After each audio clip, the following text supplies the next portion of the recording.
SIR আবহে ভোটাধিকার নিয়ে উদ্বেগে রয়েছেন মতুয়ারা। নাগরিকত্ব থাকবে তো? 2026 সালে ভোটের লাইনে দাঁড়াতে পারবেন তো? ভোটাধিকার চলে গেলে সরকারি সুযোগ সুবিধাও কি আপাতত বন্ধ হয়ে যাবে? এর মধ্যে ঠাকুরনগরের মতুয়া বাড়ির সদস্য এবং বিজেপি সাংসদ শান্তনু ঠাকুরের এই মন্তব্য ঘিরে তৈরি হয়েছে বিতর্ক। 50 লাখ রোহিঙ্গা মুসলমান, বাংলাদেশি মুসলমান, পাকিস্তানি মুসলমান যদি বাদ যায়, তার মধ্যে 1 লাখ যদি আমাদের সমাজের মানুষকে একটু স্টপ থাকতে হয়, ভোট দেওয়ার জন্য বিরতি থাকতে হয়, তাহলে কোনটা লাভ? আর এরই মধ্যে বিজেপি বিধায়ক অসীম সরকার তিনি জানিয়ে দিয়েছেন যে শান্তনু ঠাকুরের মন্তব্যের সঙ্গে তিনি একমত নন। ঠাকুরমশাইয়ের সঙ্গে একমত নই। ঠাকুরমশাই বলেছেন 1 লক্ষ বাদ গিয়ে যদি ওদের 50 লক্ষ বাদ যায়, একটাও বাদ যাবে না। আমি চাইবো কেন্দ্রীয় আমাদের স্বরাষ্ট্র মন্ত্রণালয় থেকে একটা অর্ডার সিএ বেসিসে বের করা হোক, এবং তা বের করবার জন্য আমার শেষ রক্তবিন্দু দিতে হলে আমি দেব না। আমি সাংসদের কথায় একমত নই, আমি আইন মতো কথা কই। বিজেপি সাংসদ ও বিধায়কের এই মতানৈক্যকে কটাক্ষ করেছে তৃণমূল।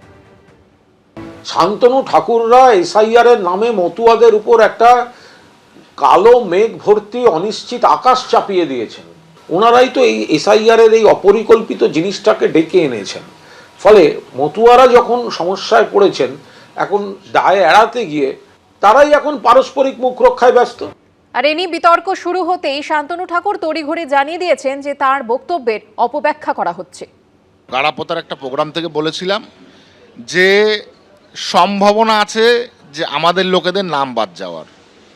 আপনারা তাড়াতাড়ি দ্রুত সিএ অ্যাপ্লিকেশন করুন, আমাদের দায়িত্ব আপনাদের ভোটার লিস্টে নাম তোলানোর। এটার অপব্যাখ্যা করে যদি কেউ কিছু করতে চায়, তাহলে আমার তো কিছু বলার নেই। ঠাকুরনগরের মতুয়া বাড়িতে গৃহযুদ্ধ। বিজেপি সাংসদ শান্তনু ঠাকুরের মন্তব্যের প্রতিবাদে মমতা ঠাকুরের অনুগামীদের প্রতিবাদ কর্মসূচি ঘিরে তুলকালাম। মমতা ঠাকুরের অভিযোগ, শান্তনু ঠাকুরের বাড়ির সামনে মিছিল করে গেলে চড়াও হয় বিজেপি সাংসদের অনুগামীরা। তার দাবি তাদের 8-10 জন অনুগামী আহত হয়েছেন। ঘটনায় তাদেরও একাধিক জন আহত হয়েছেন বলে জানিয়েছেন শান্তনু ঠাকুরের অনুগামীরা। ইতিমধ্যেই গাইঘাটা থানা ও রাজ্য পুলিশের ডিজির কাছে অভিযোগ জানিয়েছেন শান্তনু ঠাকুর।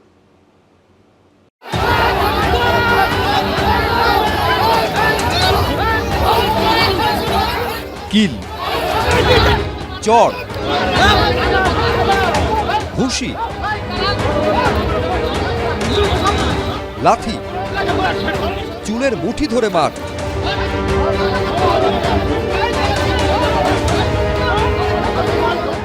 ঠাকুরনগরে মতুয়া বাড়িতে গৃহযুদ্ধ।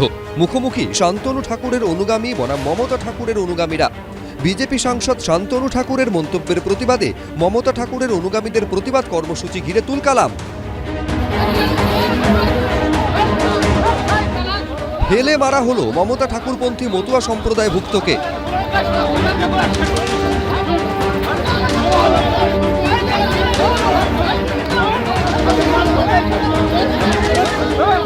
থমথমে পরিস্থিতি, এবং এই মুহূর্তে যে তারা বিক্ষোভ দেখাতে গেছিলেন এবং বিক্ষোভ চলাকালীন যে গন্ডগোল, সেই গন্ডগোলের মধ্যেই একটা উত্তেজনা তৈরি হয়। আমাকে কানে ঘুষি মেরেছে আমাদের গোসাই পরিষদের যিনি রয়েছেন নান্টু গোসাই, তাকে ফেলে পাড়িয়ে চুল ধরে টেনে প্রচণ্ড মার মেরেছে। আমাদের মায়েদের গায়ে হাত দিয়েছে। টোটাল ক্যাডার বাহিনী, গুন্ডা বাহিনী আমদানি করেছে শান্তনু ঠাকুর। ভক্তরা যখন শুনেছে যে ঠাকুরের বাড়িতে আক্রমণ হচ্ছে, তো ভক্তরা ছুটে এসেছে, যা প্রোটেস্ট করার মতুয়া ভক্তরা করেছে।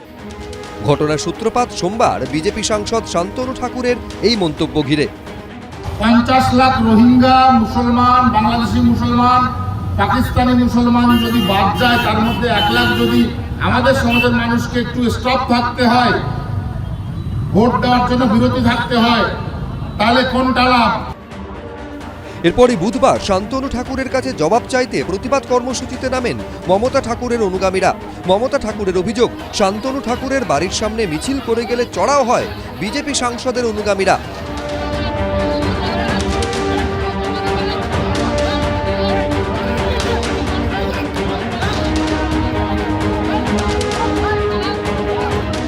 জিজ্ঞাসা করতে গেছিল, তাহলে এতদিন ধরে আপনি যে সিএ অ্যাপ্লাই করার জন্য আপনি টাকা নিয়ে বলেছেন যে সিএতে অ্যাপ্লাই করলে নাগরিকত্ব পাবো, ভোটার অধিকার থাকবে, তার জন্য আজকে জবাব চাইতে গেছিল। তারা তো মারামারি করতে যায় না, কিন্তু সে আগের থেকে বিজেপির প্রেসিডেন্ট বনগার সেখানে দাঁড়িয়ে তাদের রেখে আজকে গুন্ডা বাহিনী এনে যেভাবে মতোদের গায়ে হাত দিয়েছে, আপনারাই সেটা আজকে দেখেছেন যে কিভাবে অত্যাচার করেছে। আমি দেখলাম কিছু হুলিগ্যান, মমতাবালার পাঠানো হুলিগ্যান, যারা আগ্নেয়াস্ত্র নিয়ে, প্লাকার্ড নিয়ে এখানে এসে অকথ্য ভাষায় গালিগালাজ করে। মমতাবালার নেতৃত্বে এই যে অসংগঠিত কাজ, একটা অ্যান্টি সোশ্যালিজম তৈরি করা, এটা ওর রক্তে রয়েছে। তোরা হামলা করবি, এখানে এসে তোরা যা খুশি তাই করবি, আর লোক মেনে নেবে? আমরা হামলা চালাইনি, তারা হামলা চালাতে আমার ঘরের সামনে এসছে। খবর পেয়ে বনগাঁর এসডিপিওর নেতৃত্বে বিশাল পুলিশ বাহিনী ঘটনাস্থলে আসে। বিকেলে বনগাঁ জীবন রতন ধর মহকুমা হাসপাতালে আহত নান্টু গোসাইকে দেখতে যান তৃণমূল সাংসদ মমতা ঠাকুর। তার দাবি, তাদের ৮-১০ জন অনুগামী আহত হয়েছেন। ঘটনায় তাদেরও একাধিক জন আহত হয়েছেন বলে জানিয়েছেন শান্তনু ঠাকুরের অনুগামীরা। ইতিমধ্যে গাইঘাটা থানা ও রাজ্য পুলিশের ডিজির কাছে অভিযোগ জানিয়েছেন শান্তনু ঠাকুর। সমীরণ পাল, এবিপি আনন্দ, উত্তর ২৪ পরগনা। যুবভারতী কাণ্ডে এবার টিকিট বিক্রয়কারী সংস্থা জোম্যাটো ডিস্ট্রিক্টের ভাইস প্রেসিডেন্ট আকুল নারুলাকে জিজ্ঞাসাবাদ করল সিট। কোনো প্রভাবশালীর মদতেই কি বেশি পরিমাণে ছাপানো হয়েছিল কমপ্লিমেন্টারি টিকিট? উত্তর জানতে ধৃত শতদ্রু দত্তকে বারবার জেরা করছেন তদন্তকারীরা।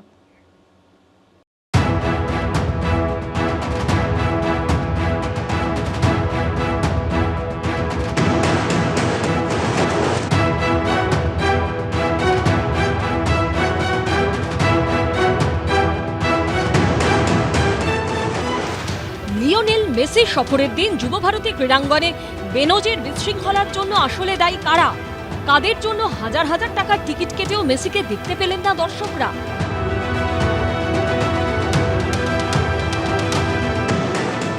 মেসি, সুয়ারেস, রড্রিগো ডি পলদের সঙ্গে কেন জোকের মতো সেটে রইল অগণিত লোকজন? আন্তর্জাতিক মানে তারকাদের কেন ভিড়ের মধ্যে আঁচড় খেতে হলো? কাদের জন্য নির্দিষ্ট সময়ের আগেই মাঠ ছাড়তে বাধ্য হলেন মেসিরা? এই ভিড়কে মাঠের মধ্যে ঢুকিয়েছিল কারা? কোনো প্রশ্নেরই এখনো উত্তর মেলেনি। এবার টিকিট বিক্রয়কারী সংস্থা জোম্যাটো ডিস্ট্রিক্টের ভাইস প্রেসিডেন্ট আকুল নারুলাকে জিজ্ঞাসাবাদ করল সিট। এবার আকুল নারুলা, জোম্যাটো ডিস্ট্রিক্টের ভাইস প্রেসিডেন্ট, তাকে ইন্টারোগেশন করলো স্পেশাল ইনভেস্টিগেশন টিম। পুলিশ সূত্রে যেটা খবর, এই গোটা প্রক্রিয়ার সঙ্গে যারা জড়িত ছিল তাদের প্রত্যেকের নামের তালিকা ইতিমধ্যে রেডি হয়েছে। অনেককে জিজ্ঞাসাবাদও করা হয়েছে। এর সঙ্গে ক্লোজ প্রক্সিমিটিতে যারা ছিল তাদের নামের তালিকা রেডি করে তাদেরকেও জিজ্ঞাসাবাদের প্রস্তুতি ইতিমধ্যেই এসআইটির তরফ থেকে শুরু হয়েছে। মঙ্গলবারই দিল্লি থেকে কলকাতায় আসেন আকুল নারুলা। টিকিটের জন্য অনুষ্ঠানের মূল উদ্যোক্তা শতদ্রু দত্তর সঙ্গে কি চুক্তি হয়েছিল? টিকিটের প্রাইস ট্যারিফ কি ছিল? কত টাকার টিকিট কত সংখ্যায় ছাপানো হয়েছিল? কমপ্লিমেন্টারি টিকিটই বা কত ছাপা হয়েছিল? কোনো প্রভাবশালী কি কমপ্লিমেন্টারি টিকিট বেশি ছাপানো ও নেবার জন্য চাপ দিয়েছিলেন? এসব জানতে আকুল নারুলার থেকে পাওয়া তথ্য নিয়ে মঙ্গলবার শতদ্রু দত্তকে টানা জেরা করে সিট। পাশাপাশি বাজেয়াপ্ত করা হয়েছে শতদ্রুর 3টি মোবাইল ফোন। ময়ূর ঠাকুর চক্রবর্তীর রিপোর্ট, এবিপি আনন্দ, কলকাতা। এবিপি আনন্দ, এগিয়ে থাকে, এগিয়ে রাখে।